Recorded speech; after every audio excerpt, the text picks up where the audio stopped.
Bienvenidos. Antes de comenzar con el relato, me gustaría saber desde dónde nos están escuchando y a qué hora te gusta escuchar estos relatos. Te leo en comentarios. Sin más que decir, comencemos. Me llamo Javier, y lo que voy a contar es algo que aún me cuesta explicar. No hay fantasmas ni monstruos, pero esa noche en la cabaña, con la lluvia golpeando el techo y la oscuridad apoderándose del bosque, fue la más aterradora de mi vida.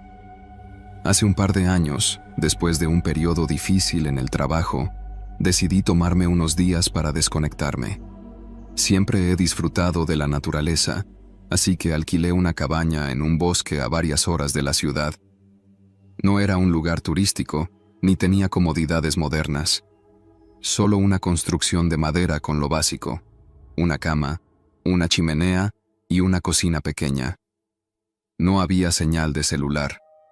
El dueño me dio las llaves y me dijo que rara vez alguien pasaba por ahí. Si necesitas algo, estaré en el pueblo, pero dudo que haga falta, dijo con una sonrisa antes de marcharse. El primer día fue tranquilo.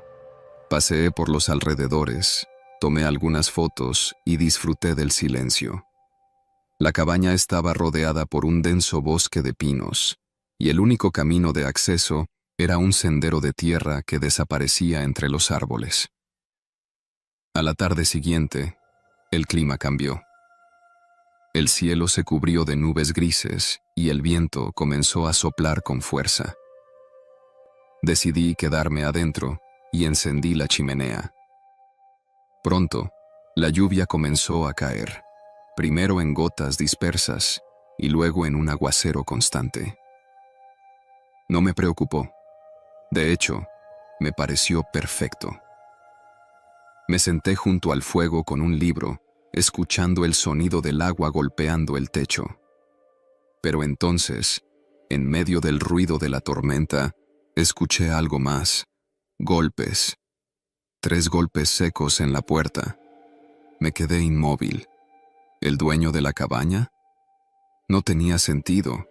Estaba demasiado lejos y no había mencionado que vendría. Me levanté y me acerqué lentamente. ¿Hola?, pregunté, con la voz tensa. Silencio. Apreté los labios y miré por la ventana, pero la lluvia era demasiado intensa. Solo veía sombras de árboles moviéndose con el viento. Esperé unos minutos. Nada más ocurrió. Intenté convencerme de que había sido mi imaginación, o tal vez una rama golpeando la madera con el viento. Pero cuando me alejé de la puerta, los golpes se repitieron. 3 golpes. Más fuertes esta vez. Un escalofrío me recorrió la espalda. Me armé de valor y abrí la puerta de golpe. La lluvia me golpeó el rostro. Pero allí, bajo el aguacero, no había nadie. El suelo de tierra frente a la cabaña estaba enlodado, pero no había huellas.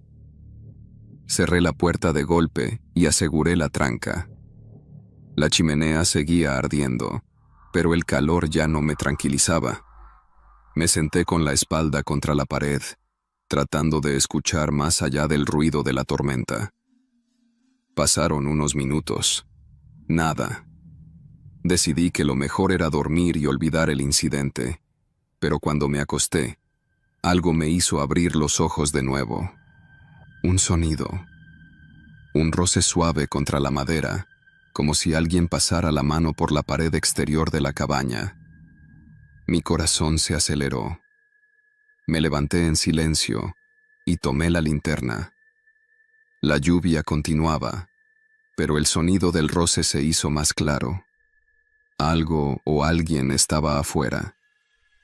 Respiré hondo y decidí mirar por la ventana, muy lentamente. Apagué la linterna y me acerqué con cuidado. Vi la lluvia cayendo en la oscuridad, el reflejo de la chimenea en el cristal, y algo más, una silueta. De pie, a unos metros de la cabaña. No podía ver su rostro, pero estaba allí, inmóvil bajo la lluvia. Mi garganta se secó. Parpadeé, y cuando volví a mirar, ya no estaba. Pero entonces, los golpes en la puerta sonaron una vez más. Esta vez, no me moví. Esperé en la oscuridad, con los músculos tensos, escuchando. Los golpes no se repitieron, solo la tormenta. No dormí esa noche. Al amanecer, cuando la lluvia cesó, salí con la linterna encendida. Busqué huellas en el barro. Nada. Pero al revisar la pared de la cabaña, donde había escuchado el roce, encontré algo que me hizo estremecer. Marcas, largas y delgadas, como si alguien hubiera pasado los dedos sucios sobre la madera. Empaqué mis cosas en menos de 5 minutos. Salí de la cabaña sin mirar atrás, con la sensación de que alguien aún me observaba entre los árboles. Nunca supe quién o qué estuvo allí esa noche. Pero desde entonces, cada vez que escucho la lluvia golpear una ventana, recuerdo esos golpes en la puerta. Y como nadie estaba allí, pasé todo el trayecto de regreso con el estómago revuelto. El camino de tierra que llevaba a la carretera principal estaba resbaladizo por la lluvia, y cada sombra entre los árboles me parecía sospechosa. Aceleré cuanto pude sin arriesgarme a volcar el auto. Cuando por fin llegué a la carretera, respiré con algo de alivio. El cielo aún estaba nublado, pero ya no llovía. A pesar de eso, no podía dejar de mirar por el espejo retrovisor, como si esperara ver algo ahí atrás, parado en medio del camino. No vi nada, pero la sensación de que alguien me observaba no desapareció. No fue hasta que llegué a la ciudad que me atreví a soltar el volante con un suspiro. Estacioné enfrente de mi edificio y me quedé sentado un momento dentro del auto. El peso del cansancio cayó sobre mí de golpe, pero sabía que no dormiría bien esa noche. Cuando entré a mi departamento, lo primero que hice fue cerrar todas las cortinas y revisar la puerta 2 veces. Me di una ducha caliente, intentando sacudirme el frío y la incomodidad de la cabaña. Luego me acosté, mirando el techo. Pero entonces, algo me hizo incorporarme de golpe. Mi mochila. La había dejado en la mesa del comedor al entrar, sin abrirla. Pero ahora estaba mal cerrada. Me acerqué lentamente y la abrí con las manos temblorosas. Todo estaba ahí. Mi ropa, mi linterna, la cantimplora. Todo excepto una cosa: mi cuaderno de notas. Lo había llevado conmigo para escribir algunas ideas, como solía hacer en cada viaje. Recordaba claramente haberlo dejado sobre la mesa de la cabaña antes de dormir, pero no estaba en mi mochila. Intenté convencerme de que lo había olvidado, que en mi prisa por irme simplemente lo dejé atrás. Pero entonces, mi celular vibró con una notificación, un correo. No tenía asunto ni remitente visible, solo un archivo adjunto. Era una fotografía, mi cuaderno, abierto sobre la mesa de la cabaña, y en la última página, escrita con mi propia pluma, había una frase que no recordaba haber escrito. No te vayas. El celular se me cayó de las manos. No dormí esa noche, ni la siguiente. Intenté olvidar lo sucedido, convencerme de que todo tenía una explicación lógica. Pero un mes después, recibí otro correo, esta vez sin archivo adjunto, solo una frase. La lluvia volverá, y yo también. Me llamo Juan Morales. Vivo en un pequeño poblado en la costa de Veracruz con mi hijo Emiliano, de 10 años. Su madre nos dejó cuando él apenas tenía 2, así que nos hemos tenido el uno al otro desde entonces. Soy pescador, como lo fue mi padre y el padre de mi padre antes que él. Mi vida gira en torno al mar, pero hoy desearía estar lo más lejos posible de él. El huracán Lorena se formó en el Caribe hace una semana. Los meteorólogos decían que iba a desviarse, que tal vez perdería fuerza antes de tocar tierra. Mentían, o al menos se equivocaron. Anoche, los radios de emergencia lo confirmaron. Categoría 5. Los que pudieron, se fueron al interior del estado. Yo no tuve opción. No tengo auto, no tengo familia en otro lado, y no me atreví a aventurarme con Emiliano en el caos de las carreteras bloqueadas. Nuestra casa es vieja, de madera reforzada, con láminas de zinc en el techo. No es gran cosa, pero ha resistido otras tormentas. La reforcé con tablones en las ventanas y llené todos los botes que encontré con agua potable. Compré comida enlatada y mantas, y metí al cuarto todo lo que el viento pudiera convertir en proyectil. Aún así, no podía prepararme para lo peor. Cuando la lluvia comenzó, el viento ya silbaba entre las grietas de la casa. Emiliano estaba en la sala, abrazando a su perro, Chato, un mestizo callejero que adoptamos hace unos años. Se veía asustado, aunque intentaba disimularlo. «Papá, ¿vamos a estar bien?». Me obligué a sonreír. «Claro, mijo. Es solo agua y viento. Mañana todo volverá a la normalidad». Mentí. A las 3 de la mañana, la tormenta estaba en su punto más fuerte. El viento golpeaba la casa como si quisiera arrancarla de cuajo. La lámina del techo crujía, las paredes temblaban y el agua se filtraba por cada rendija. De pronto, un estruendo. Algo pesado golpeó la pared trasera. Emiliano pegó un brinco. «¿Qué fue eso?», preguntó con voz temblorosa. Tomé la escopeta que mi padre me dejó. Solo tenía 2 cartuchos, pero era mejor que nada. «No lo sé, pero quédate aquí con Chato. No te muevas». Salí al pasillo y me acerqué a la ventana. Apenas pude ver entre las tablas que clavé horas antes, pero afuera todo era un torbellino de lluvia y ramas volando. Entonces los vi. Un grupo de hombres avanzaba a trompicones en medio de la tormenta. 5, tal vez 6. Traían machetes y una barreta para forzar puertas. Uno cargaba un costal al hombro. No parecían rescatistas ni vecinos pidiendo ayuda. Eran saqueadores. El pueblo entero estaba sin luz, y con la policía ocupada en otros asuntos, sabían que podían hacer lo que quisieran.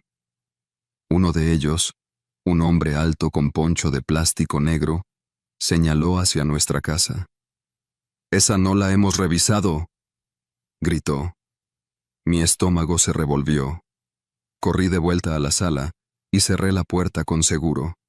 Emiliano me miró con ojos grandes.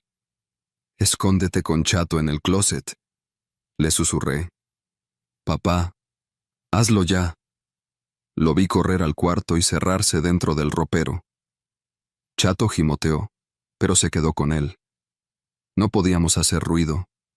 Los hombres llegaron. Golpearon la puerta. «Sabemos que hay alguien adentro», gritó uno. Golpearon de nuevo. Más fuerte. Intentaban derribarla. Tomé aire y apunté la escopeta hacia la entrada. Si rompían la puerta, al menos me llevaría a uno. Un golpe ensordecedor, otro. La madera cedió. «Cuidado, está armado», gritó uno cuando me vio. Disparé. El estallido retumbó en la casa. Uno de ellos cayó hacia atrás, gritando y sujetándose el muslo. Solo me quedaba un cartucho. Los demás se agazaparon. «No seas pendejo, solo queremos comida. Pues búsquenla en otro lado», les grité. Oí pasos rodeando la casa. Querían entrar por la parte trasera. Me moví rápido y puse un mueble contra la puerta de la cocina. Pero entonces, el viento rugió más fuerte. El viento dejó de sonar de repente. Un silencio extraño invadió el pueblo. El ojo del huracán estaba sobre nosotros. Afuera, los saqueadores también lo notaron. Un hombre se asomó por la ventana rota. «Si nos disparas, vendremos por tu hijo», dijo con una sonrisa burlona. Me congelé. Sí, lo vimos. Sabemos que tienes un niño. Sentí náuseas. Sabían que tenía a Emiliano. En ese momento, un rugido metálico sonó sobre nuestras cabezas. Miré hacia arriba. La lámina del techo se desprendió. En minutos, el viento volvería con toda su fuerza. Tenía segundos para decidir. Miré la escopeta. Un solo disparo no me alcanzaría para los 5. Corrí al closet. Emiliano temblaba abrazando a Chato.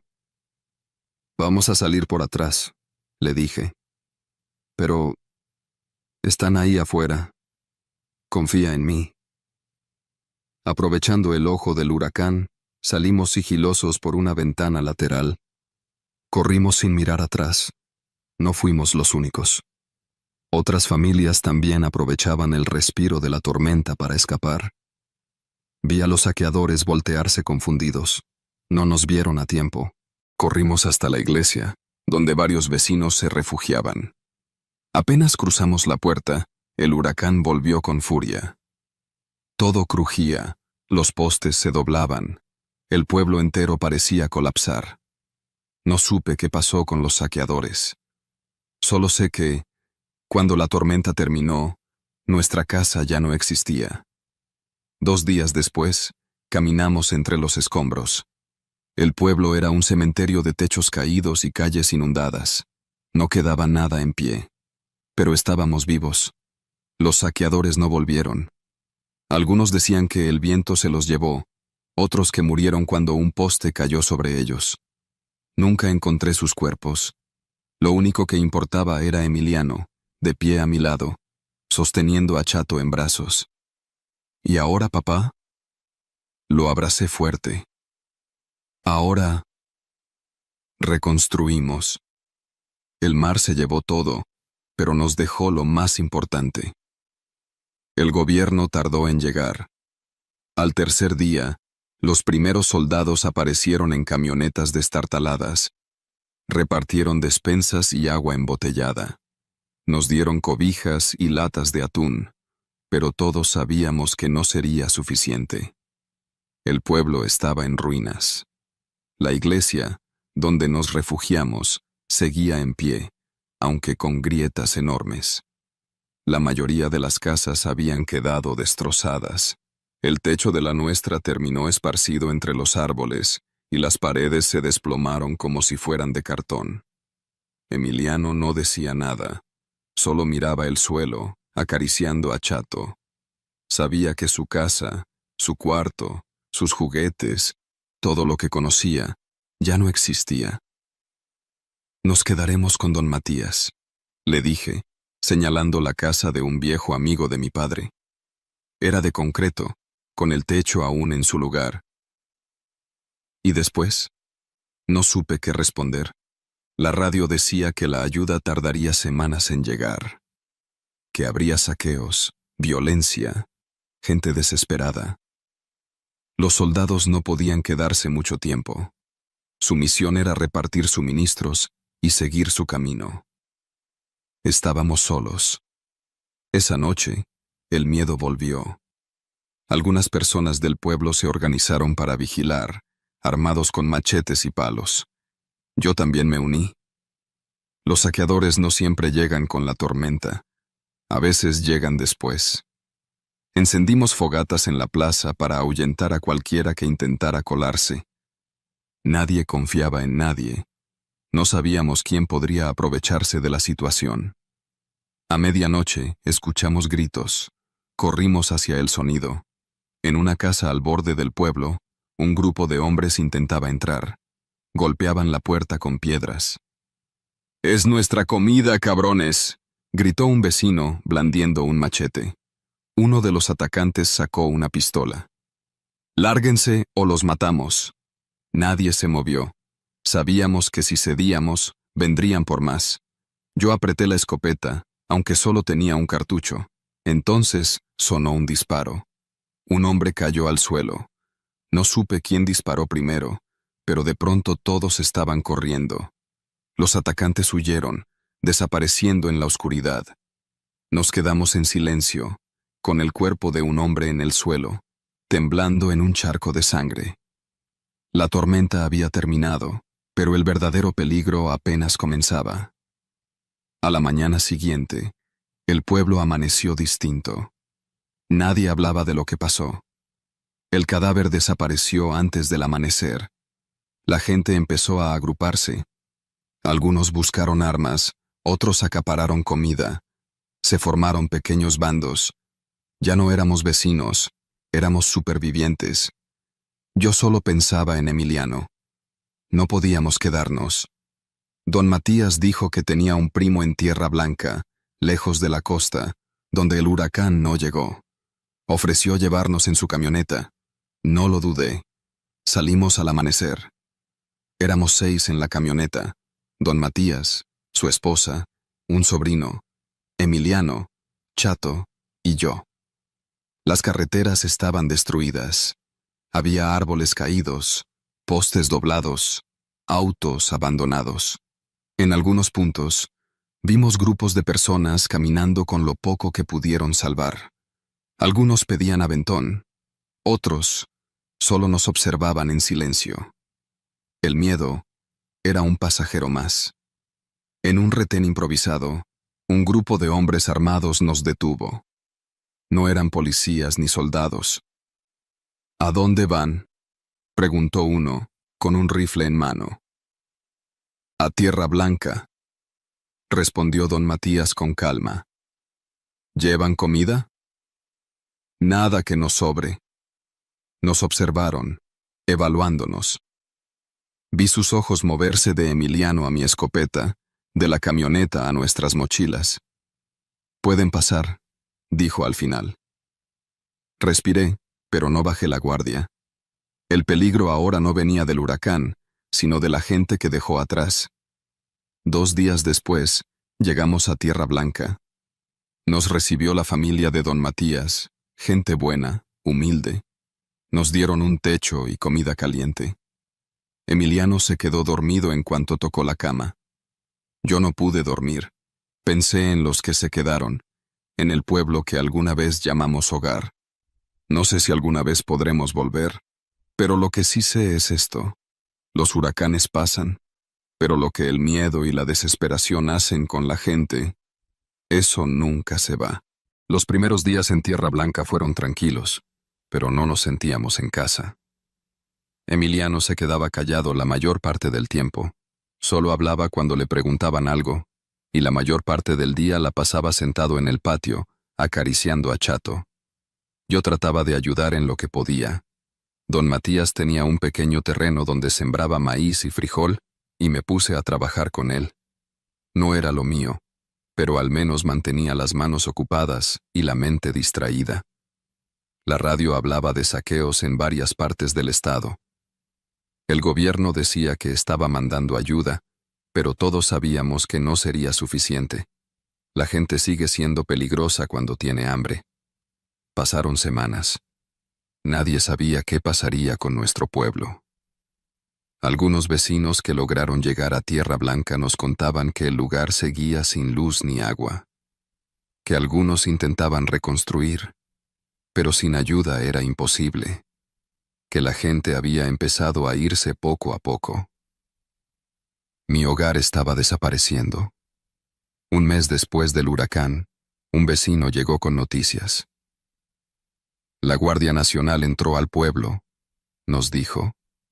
Echaron a los que estaban saqueando y están ayudando a reconstruir. Mi corazón se aceleró. ¿Cómo está la zona de la playa? El hombre negó con la cabeza. Destruida. La mayoría de las casas de madera se las llevó el mar. Sabía lo que eso significaba. No quedaba nada de nuestra casa. Pero también significaba que el peligro había pasado. Si la Guardia Nacional estaba ahí, al menos podríamos volver sin miedo. Voy a regresar, le dije a don Matías esa noche. Me miró en silencio. ¿Y luego qué? No supe qué responder.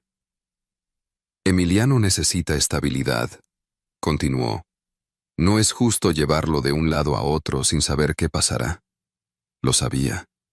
Pero el pueblo era lo único que tenía. Aún así, no tomé una decisión esa noche. 2 días después, Emiliano se acercó a mí. No quiero volver, papá. Lo miré sorprendido. ¿Por qué? Bajó la mirada. Ahí casi nos matan. Quise decirle que todo estaría bien, que la Guardia Nacional ya estaba ahí, que podríamos reconstruir, pero no pude. Porque él tenía razón.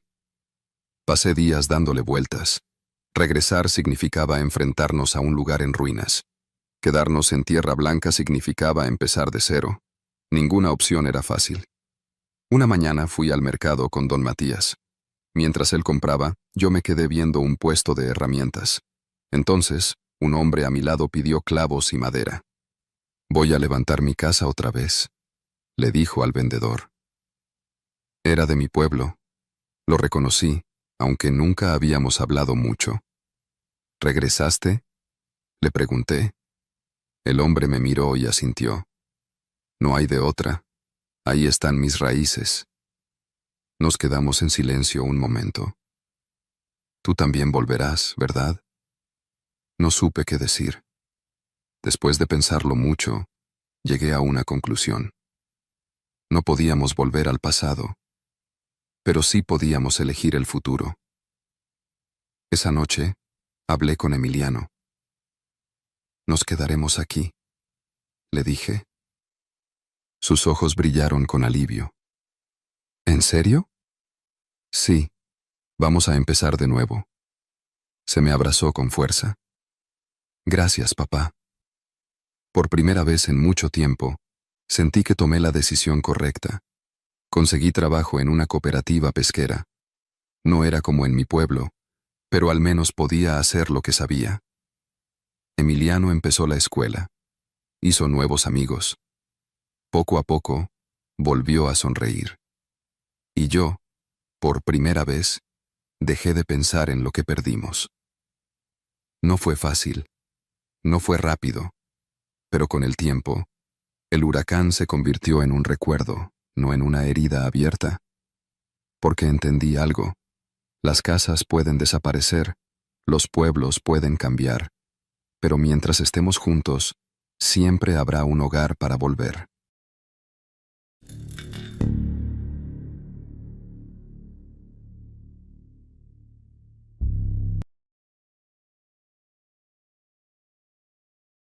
Me llamo Ángel y soy paramédico en una pequeña ciudad al norte de México. He visto cosas que pocos podrían soportar. Accidentes en carretera, incendios, riñas que terminan en desgracia. Pero hay algo que viví una noche de tormenta que aún no puedo explicar. Algo que me atormenta cada vez que cierro los ojos. Esa noche, el cielo parecía venirse abajo. Llovía con una furia implacable, y el viento azotaba los cristales de la ambulancia mientras mi compañero, el Rizo, conducía con las manos firmes en el volante. Yo iba revisando el radio, intentando mantener contacto con la central. ¿Tienes señal?, me preguntó Rizo sin apartar la vista del camino. Moví la antena del radio tratando de captar algo, pero solo se escuchaba estática. Nada. La tormenta está jodiendo la señal.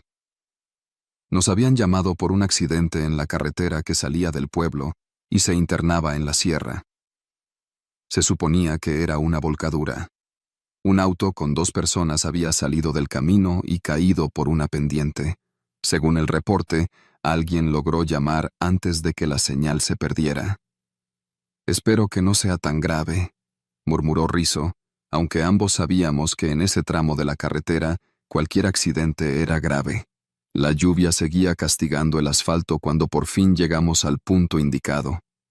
El camino estaba oscuro y apenas iluminado por nuestros faros y las luces intermitentes de la ambulancia. Bajamos con nuestras linternas y seguimos la señal de las huellas enlodadas que descendían por la ladera. «Allá abajo», señaló Rizo. El auto estaba en una posición imposible, chocado contra un árbol con el cofre completamente destrozado. Se veía que había dado varias vueltas antes de quedar ahí. «Vamos rápido», dije. Con cuidado descendimos. El lodo hacía difícil el camino, pero logramos llegar al vehículo. Me asomé por la ventana rota del conductor. Vacío. El asiento del copiloto también estaba vacío. «No hay nadie», susurró Rizzo, iluminando con su lámpara los alrededores. Algo no encajaba. Si los tripulantes del auto hubieran salido por su cuenta, habría huellas en el lodo, pero no había rastro alguno. «Tal vez fueron a buscar ayuda», dije sin mucha convicción. «¿Con esta tormenta? No creo». Revisamos el interior del coche. Había rastros de sangre en el volante y en los asientos, pero no era suficiente como para pensar que alguien murió ahí. Era como si los ocupantes hubieran desaparecido. «Vamos a revisar un poco más allá», sugirió Rizzo. Nos internamos en la maleza con las linternas.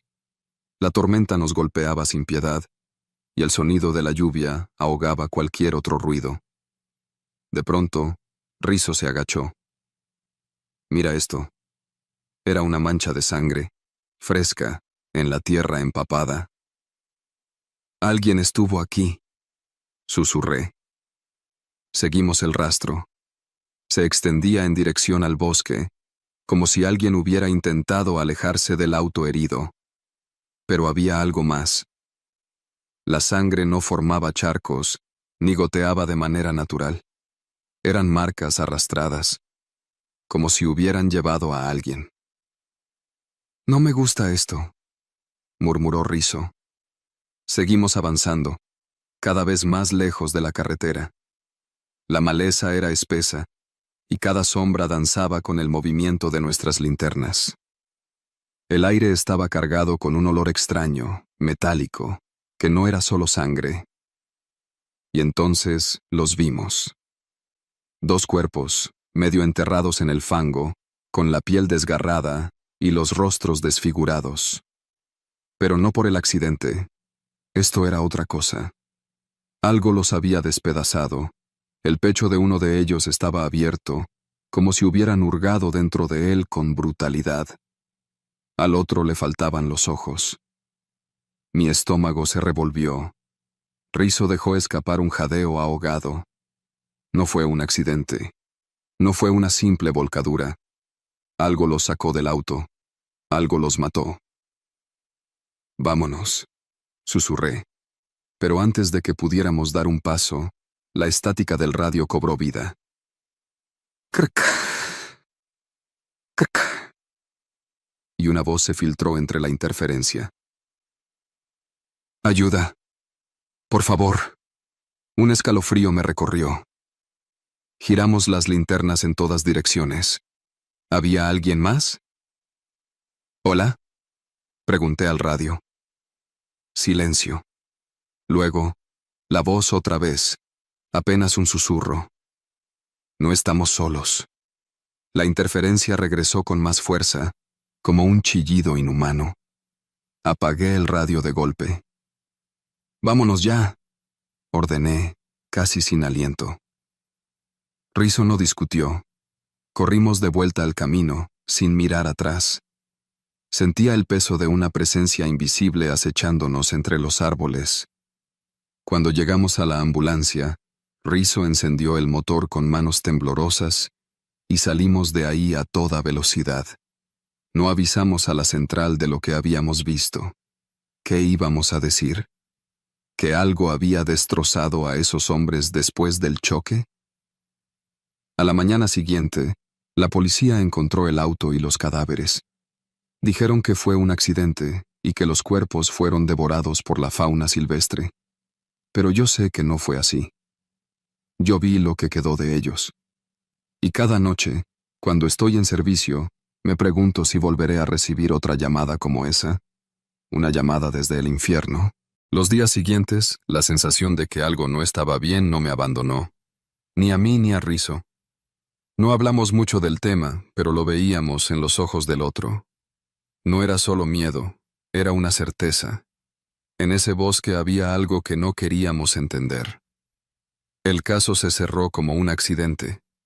La policía y los peritos concluyeron que los cuerpos fueron atacados por coyotes o algún otro animal carroñero después del choque. Pero yo sabía que era mentira. Ningún animal hace cortes tan precisos, y ningún coyote abre un torso como si buscara algo dentro. Intenté olvidarlo. Seguí trabajando. Cada guardia nocturna era una lucha contra la paranoia. Miraba por los espejos, esperando ver algo en la carretera, en los callejones oscuros, en cualquier rincón donde la luz de la ambulancia no llegara. Y entonces, una noche, recibimos otra llamada. Era en el mismo tramo de la carretera. «No chingues», murmuró Rizzo cuando leímos el reporte. Esta vez era un camión de carga que había volcado en la misma curva peligrosa. Un chofer, sin acompañante. Según la información, alguien había logrado hacer una llamada antes de que la señal se perdiera, exactamente como la vez anterior. Nos miramos, pero ninguno dijo nada. Subimos a la ambulancia y arrancamos. La tormenta de aquella noche ya no estaba, pero el cielo seguía oscuro. El viento soplaba fuerte. Cuando llegamos, la escena se veía similar a la otra vez. El camión volcado, las luces intermitentes parpadeando débilmente en la noche. Pero esta vez había alguien en la carretera. Un hombre, de pie en medio del asfalto, completamente quieto. ¿Es el chofer?, preguntó Rizzo. Tomé la linterna y bajé lentamente. «Señor, ¿está bien?», pregunté, acercándome. El hombre no respondió. Con la luz de la linterna pude ver su rostro. Tenía una expresión extraña, como si estuviera viendo algo que nosotros no podíamos ver. Su ropa estaba empapada de sudor, y su piel pálida, casi gris. «Señor, soy paramédico. ¿Se encuentra bien?», insistí. Entonces, sin previo aviso, se dejó caer de rodillas. Comenzó a sollozar. «No, no debí detenerme», murmuraba, con la voz quebrada. Sentí un nudo en la garganta. Me arrodillé junto a él. «¿Qué pasó?». El hombre levantó la vista hacia mí, y lo vi. Unos ojos aterrorizados, vacíos, como si hubiera visto algo que no podía olvidar. Vi algo en el camino. Pensé que era una persona. Tragué saliva. ¿Qué era? No lo sé, pero cuando me bajé, ya no estaba. Un escalofrío recorrió mi espalda. Después escuché algo, en el bosque. Se llevó las manos a la cabeza y comenzó a temblar. Yo no lo maté. No fui yo. Mi respiración se hizo más pesada. ¿A quién? El hombre me miró con los ojos inundados de lágrimas. Al que llamó. Mi cuerpo se tensó. ¿Cómo que al que llamó? El que me pidió ayuda. Lo escuché en el bosque. Me levanté de golpe. Rizzo ya estaba junto a mí. «Ángel», me dijo en voz baja. Lo miré. La puerta del camión está llena de sangre. Giré la cabeza y enfoqué con la linterna. La puerta del copiloto tenía marcas de manos ensangrentadas, como si alguien hubiera tratado de entrar desesperadamente. Pero lo peor fue lo que vi en el lodo, a un lado del camión, huellas, pero no de botas, no de pies descalzos, algo más, algo que no podía identificar. El miedo me paralizó un segundo. El hombre seguía llorando. No fui yo. No fui yo. La radio en mi cinturón crujió con interferencia. «Ayuda». Mi corazón se detuvo. La voz era la misma. Exactamente la misma que había escuchado aquella noche en el bosque. Solté el radio. «Nos vamos. Ahora». Subimos al hombre a la ambulancia y arrancamos de inmediato. No miré atrás. Nunca miré atrás. El caso del camión se cerró igual que el anterior. Dijeron que el chofer perdió el control, que las marcas en la puerta eran de sus propias manos cuando intentó salir herido. Pero yo sé que no fue así. Algo está en ese bosque, algo que solo aparece cuando alguien queda varado en la tormenta. Y la radio, la maldita radio. Todavía a veces cruje en la noche, aunque no haya llamada, aunque no haya tormenta, como si algo estuviera esperando.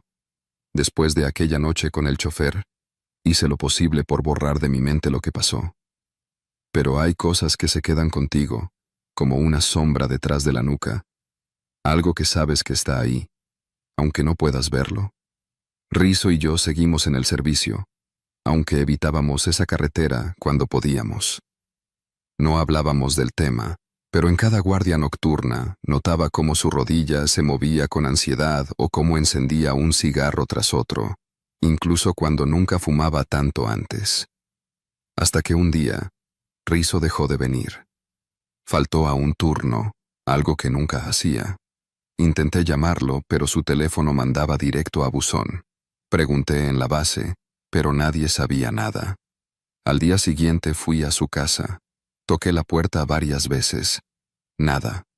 Justo cuando estaba por irme, la puerta se abrió. Era su mamá. Ángel, dijo con la voz tensa. Su rostro se veía demacrado, los ojos hinchados. ¿Dónde está Rizzo?, pregunté. Ella bajó la mirada. Desde anoche, no ha vuelto. Un vacío se formó en mi estómago. ¿Cómo que no ha vuelto? ¿Salió a algún lado? Su mamá asintió lentamente. Dijo que tenía que ver algo, que no podía seguir con la duda. Mi piel se erizó. ¿A dónde fue? Ella tragó saliva. A la carretera. No lo pensé 2 veces.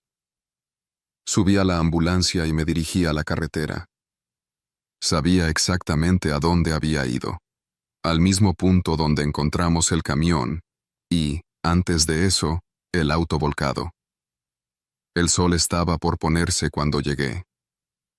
Dejé la ambulancia a un lado del camino y caminé hacia la curva fatídica. No tardé en encontrar su coche. Estaba estacionado junto a la carretera, con la puerta del conductor entreabierta. No había señales de él. Rizzo. Llamé en voz baja, aunque no esperaba respuesta. Revisé el interior del auto. Su celular estaba en el asiento. La pantalla rota, como si lo hubiera tirado con fuerza. Entonces vi algo en el suelo. Huellas. Las mismas huellas extrañas que vimos aquella noche junto al camión. Me enderecé y miré hacia el bosque. Un nudo de temor me apretó el pecho. No mames, Rizzo. ¿Qué hiciste?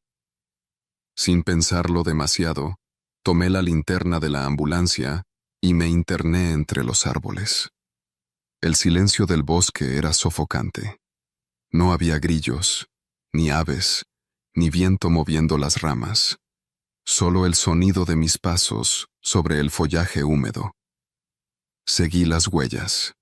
El olor a tierra mojada y algo más denso, más metálico, comenzó a llenar el aire. Y entonces lo vi. Primero, su chamarra. Estaba colgada en una rama baja, como si alguien la hubiera puesto ahí a propósito. Seguí avanzando. Unos metros adelante, encontré su radio. Estaba destrozado. Seguí caminando, aunque cada fibra de mi cuerpo me decía que regresara. Hasta que finalmente lo vi. Rizzo estaba de rodillas en medio del bosque. Sus brazos colgaban a los lados y su cabeza estaba baja, con la barbilla tocando su pecho. Mi garganta se secó. «Rizzo». No se movió. Me acerqué lentamente. «Hermano, soy yo». Entonces levantó la cabeza y vi su rostro. Sus ojos estaban abiertos, pero vacíos, como si estuviera viendo algo más allá de mí, algo que yo no podía ver. «No debí venir», susurró con una voz quebrada. Sentí que el aire se volvía pesado a mi alrededor. «¿Qué viste?» Rizo tembló. «No, lo sé». Dio un respingo y su rostro se torció de miedo absoluto. «Pero me habló». Mi piel se erizó. «¿Quién?» «No sé. No tenía cara. No tenía nada». Di un paso hacia él.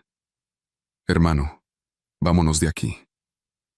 Pero antes de que pudiera tocarlo, la radio en mi cinturón crujió y una voz susurró entre la estática. «No están solos». La linterna se apagó de golpe. Mi corazón martilló en el pecho. No podía ver nada. «Rizo, párate, vámonos». Lo jalé con fuerza y sentí su cuerpo tembloroso levantarse. Corrimos. No miré atrás. Pude escuchar algo moviéndose en la maleza. Algo grande. Algo que no caminaba como un animal normal. Cuando por fin llegamos a la carretera, nos metimos a la ambulancia y arranqué sin pensar.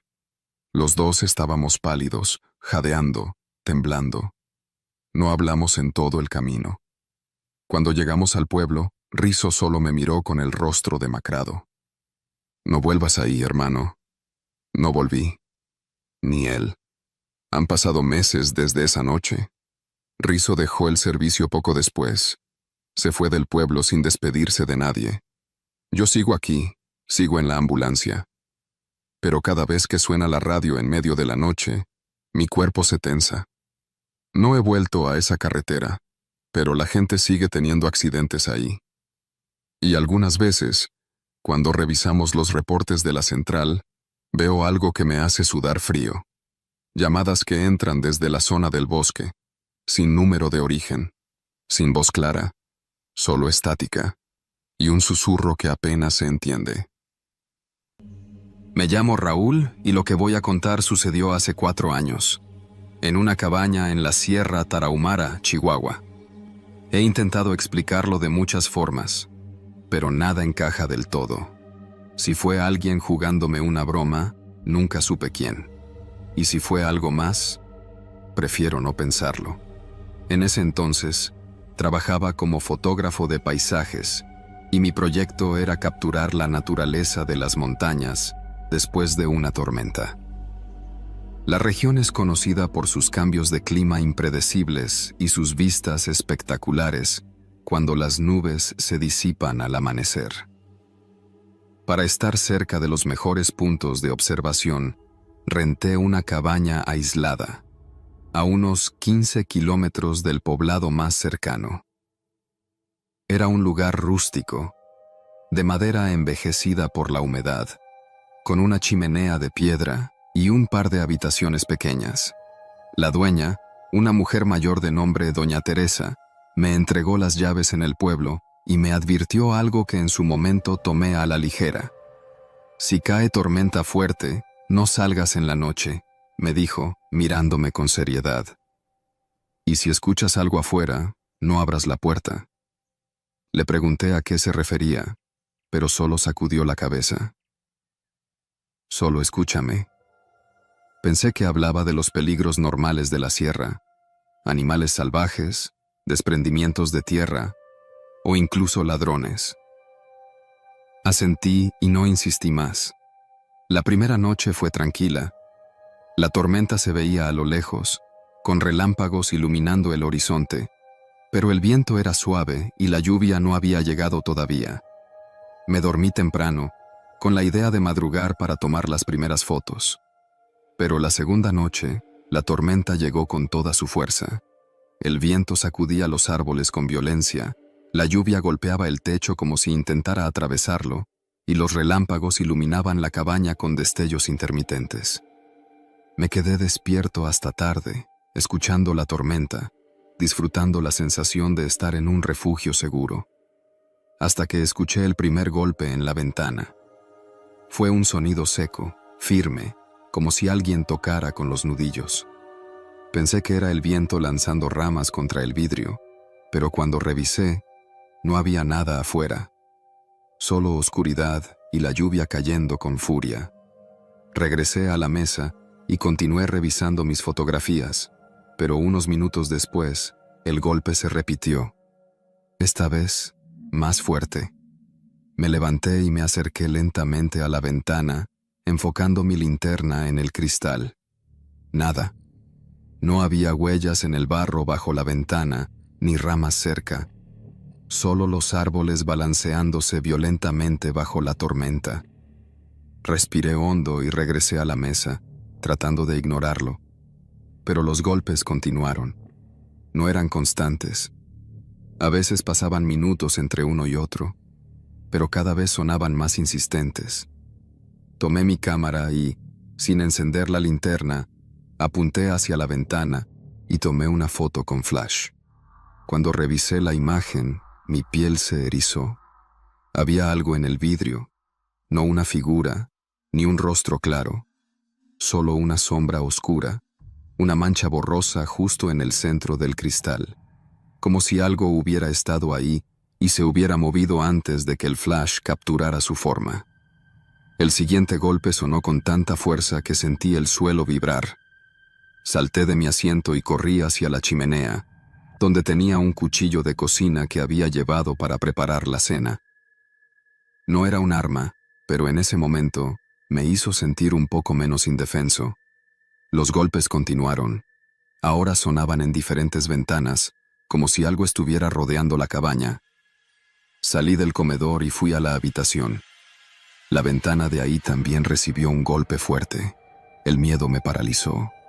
Encendí la linterna y, con el pulso temblando, la dirigí hacia la ventana. Nada, solo mi reflejo en el vidrio y la tormenta rugiendo afuera. Regresé al comedor y me aseguré de que la puerta estuviera bien cerrada.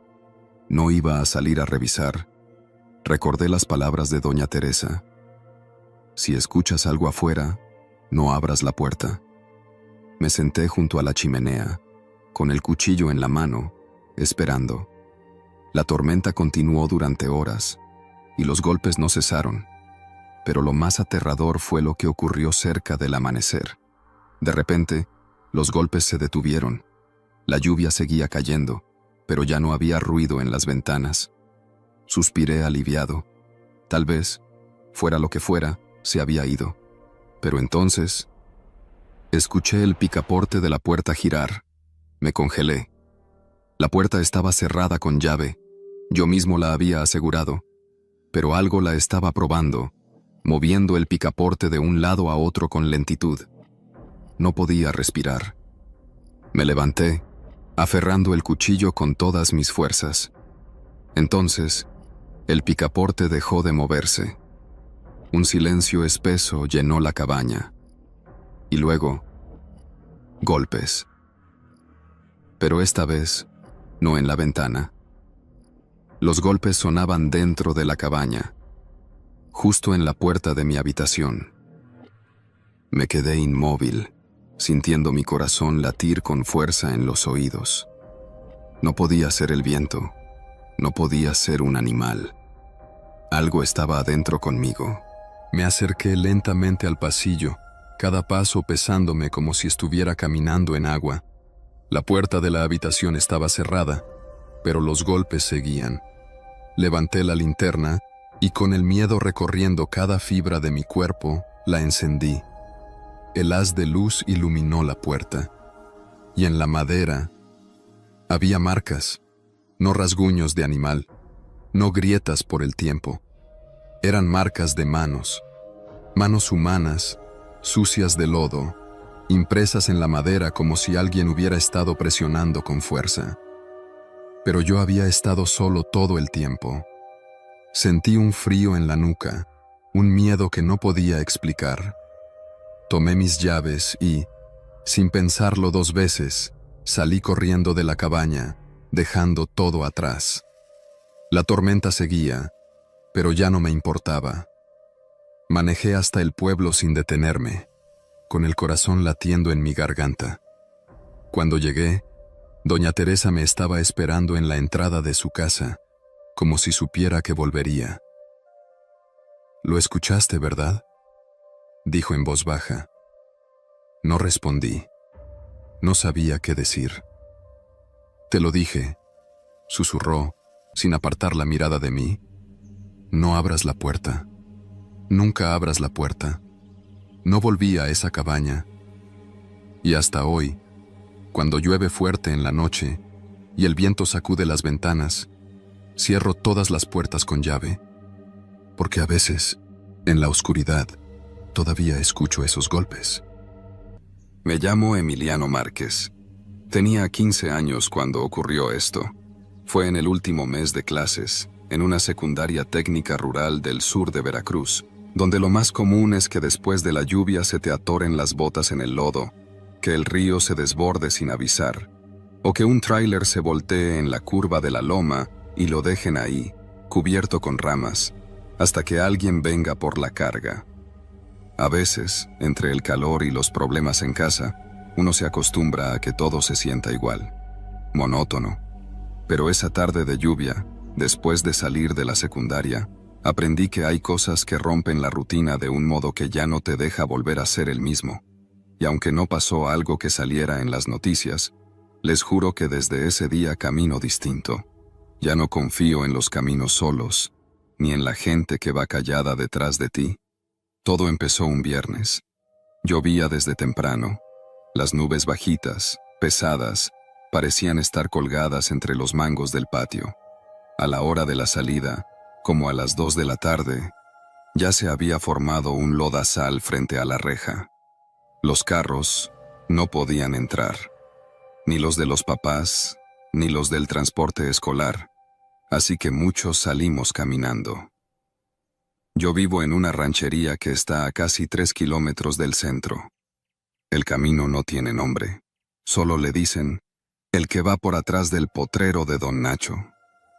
Se cruza entre cafetales, pasa frente a un corral, y luego hay que brincar un arroyo que, en temporada seca, ni se nota. Pero ese día llovía, y llovía feo. Salí del salón con mi mochila empapada. El agua se colaba por el cuello de la camisa. Me cubrí como pude con una bolsa negra rota que encontré en la basura. Pasé frente a la dirección, saludé con la cabeza a la intendente y me metí por la vereda. Al principio iba solo. Se oían los truenos a lo lejos. Las hojas de plátano goteaban lento, como si lloraran. Me apuré, queriendo llegar antes de que el arroyo se pusiera bravo. Pero al voltear, vi que no iba tan solo. Detrás de mí, como a unos 50 metros, venía otro chavo. No lo reconocí. No era de mi grupo ni lo había visto en la secundaria. Al principio pensé que sería de otra escuela o alguien de paso. Llevaba sudadera con capucha, negra, y no cargaba mochila. Caminaba sin prisa, pero no se detenía. Seguí adelante. No dije nada. Pensé que iba para su casa, igual que yo. A los 2 minutos volví a mirar atrás. Seguía ahí. Misma distancia, sin mojarse demasiado, como si supiera por dónde pisar. Lo que me inquietó fue que, aunque la lluvia le caía directo en la cara, no se sacudía, ni se protegía con nada. Aceleré el paso. El sonido del agua golpeando la tierra me hacía difícil escuchar si pisaba más fuerte. Intenté distraerme, pensando en la tarea de matemáticas o en el partido del domingo. Pero algo me obligaba a seguir volteando. Ahí seguía.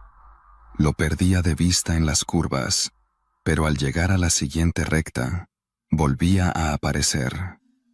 No corría, no hablaba, solo venía, como si supiera exactamente cuánta distancia mantener. Me metí por la vereda del corral de Don Nacho, una ruta más corta, aunque más enlodada. Salté la cerca de alambre oxidado. El agua ya me había calado hasta los tobillos. Crucé frente a los becerros. que mugían con esa mirada triste de siempre. Me metí por detrás del gallinero viejo, buscando perderlo. Pero cuando crucé el campo de limones y salí al siguiente tramo del camino, lo vi. Ya estaba ahí. Venía por el lado opuesto, como si hubiera tomado otro atajo. Me quedé quieto. No se acercó. Solo caminó a mi ritmo, como si estuviera seguro de que yo no tenía a dónde más ir. Ahí fue cuando sentí algo que no sabía que podía sentir. Una especie de cosquilleo helado en la espalda, no de miedo directo, sino de comprensión, de entender que eso no era normal, que alguien me estaba siguiendo, que no era casual. Pensé en regresar, pero ya no había nadie atrás. La lluvia había borrado las pisadas. No había testigos. Entonces apreté el paso. Casi corrí. El arroyo estaba cerca, y si lograba cruzarlo, ya estaría en los linderos de la parcela de mi abuelo. De ahí podía gritar, o meterme al monte y esconderme. Llegué al arroyo. El agua bajaba fuerte, marrón, espumosa. Las piedras estaban cubiertas. Normalmente lo cruzaba brincando, pero esa vez tuve que meter los pies. Me fui hasta la rodilla. Crucé. Y al salir del otro lado, vi que él ya estaba ahí, del otro lado del agua. ¿Cómo? No lo había visto pasar. No lo escuché. Pero estaba ahí, parado, con la cabeza agachada y las manos en los bolsillos. Le grité. ¿Qué quieres? Nada. Le grité más fuerte. ¿Quién eres? Silencio. El ruido del agua parecía comerse mis palabras. Entonces él dio un paso. No hacia mí, sino hacia la corriente. Se metió al agua, sin quitarse los tenis, sin levantar los pies. Caminó lento, como si no le importara la fuerza del arroyo. Al llegar a la mitad, el agua le llegaba a la cintura. Ahí me dio miedo de verdad. Salí corriendo por la parcela de mi abuelo, sin voltear. Me metí por entre las matas, de maíz pisando lo que fuera. Llegué a la casa hecho un trapo. Mi abuela me abrió y gritó cuando me vio. Pensó que me había caído al río. No le conté la verdad. Dije que me perdí en el lodo. Esa noche no pude dormir. Al día siguiente, fui a la escuela, intentando olvidarlo. Pero algo me decía que debía buscarlo, que si era alguien de la zona, los demás lo conocerían. Durante el receso pregunté entre los de mi grupo. Nadie lo había visto. Fui con los de tercero y luego con los de primero. Nada. Entonces fui con Chuy, un muchacho que vive cerca del monte y que siempre anda en bicicleta. Oye Chuy, ¿tú no has visto a un chavo que va por el camino del corral de Nacho con sudadera negra? Chuy se me quedó viendo, callado. Luego bajó la voz. ¿Te siguió? No supe qué decir. Él asintió, como si ya supiera la respuesta. A mí también me pasó, hace como 2 años, igualito. Venía atrás, no hablaba, no corría, nomás venía. ¿Y qué hiciste? Me metí al monte, me espiné todo, pero no me alcanzó. Desde entonces, ya no paso por ese camino. Quise seguir preguntando, pero el timbre sonó. Chuy me dio una palmada en el hombro antes de irse. No regreses por ahí, y si lo ves otra vez, no lo mires a los ojos. Ese fue el consejo que me dejó. Desde entonces tomo otra ruta. Aunque me moje más, aunque me tarde el doble. Nunca volví a cruzar por el corral de Nacho, ni por el arroyo. Un día, en un mercado de otro pueblo, creí verlo. Estaba en una banqueta, de pie, con la misma sudadera, mirando a la gente sin moverse. Me escondí entre los puestos y me fui por otro lado. No sé si era él, no sé quién es. Solo sé que alguien camina por los caminos rurales, bajo la lluvia, siguiendo a los que van solos. Alguien que no corre, que no pregunta, que no se moja. Y si alguna vez lo ves detrás de ti, mantén la distancia. Cambia el rumbo. Ojalá no te pase lo que a mí, porque en estos pueblos, La gente no desaparece por arte de magia. Desaparece porque a veces alguien la viene siguiendo desde mucho antes de que lo noten. Yo me llamo Jesús Juárez, pero aquí todos me dicen Chuy. Vivo en la colonia El Manguito, a un par de kilómetros de la secundaria técnica, al otro lado del potrero de Don Nacho. Es un terreno de pasto quemado por el sol, con alambres viejos que ya nadie endereza. Ese potrero está vacío desde que su dueño se fue a Estados Unidos, pero el camino que lo cruza todavía se usa para cortar distancia hacia el pueblo. La historia que contó Emiliano, de ese tipo que lo siguió bajo la lluvia, no es la única, no fue la primera vez, y aunque suene exagerado, muchos por aquí sabemos que ese camino tiene algo que no se habla en voz alta, no por miedo a fantasmas ni cosas raras, no, es por otra razón, por algo que sí pasa, y que todos sabemos pero nadie se atreve a contar. La primera vez que me siguieron fue cuando tenía 14. Iba en segundo de secundaria. Me regresaba tarde de un entrenamiento de fútbol en la cancha de la escuela. Ya no quedaba nadie, solo los botes vacíos y un perro acostado bajo la portería. Llevaba mi bicicleta. Iba por la vereda que da a la parte de atrás del potrero, como siempre. Ya conocía cada rama, cada hoyo en el camino, cada piedra que hace brincar la llanta delantera. Esa tarde había llovido leve, apenas un chipi chipi, pero el cielo estaba nublado y la luz se apagaba rápido. Fue en la curva de los mangos donde lo vi por primera vez. No venía de frente. Estaba parado, al borde del camino, justo donde el pasto se empieza a poner alto. No hacía nada, solo miraba. Al principio pensé que era alguien del rancho, o un borracho. Me puse nervioso, pero no paré. Seguí pedaleando. Lo dejé atrás. A los 5 minutos, al pasar por el bordo viejo del canal, lo volví a ver. Ya estaba ahí. ¿Cómo? No me lo explico. Era el mismo tipo. Sudadera negra, la capucha puesta, sin mochila. Y otra vez, sin moverse. Esta vez sí me detuve. Me bajé de la bici y saqué el cuchillito que siempre traía en la mochila. No es que pensara usarlo, pero uno se siente menos solo con algo en la mano. ¿Qué quieres?, le grité. Nada. Silencio. Entonces me subí a la bici y me fui por el maizal de la familia García. Me metí como pude, rompiendo hojas, llenándome de tierra. Llegué por un camino diferente, casi sin luz, pero llegué a casa. No le conté a nadie. Solo dejé de pasar por ahí.